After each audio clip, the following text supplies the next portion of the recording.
So Candace Parker was talking with Aaliyah Boston and was basically talking about players in the WNBA being criticized. And she basically made a statement that said, we should be allowed to criticize and critique players in different plays without being called a hater or being accused of attacking a player. And look, I think in the grand scheme of things, she is correct, but I just want to say two things about this. First one being that there is a difference between criticizing a player and then attacking them. So in her discussion, Candace did use Angel Reese as an example, so I'm going to use Angel in this discussion. So a criticism for Angel Reese would be, oh, she needs to be more efficient, especially when it comes to her layups. Okay, fine. But attacking would be saying something like, oh, she looks like Sid the Sloth. She's really ugly.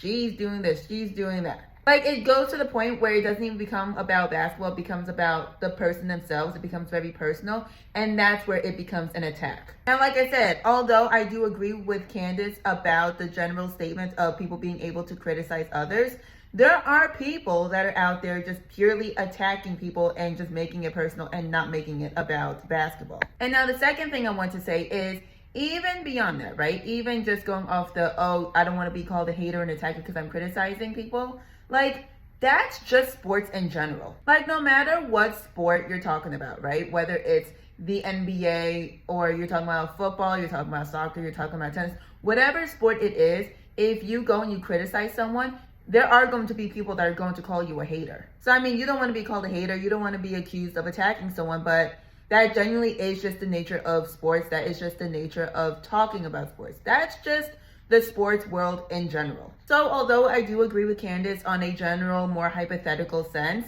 I think that she missed out on a few things, and I think her statement just does not reflect what the reality is whatsoever. What do you think?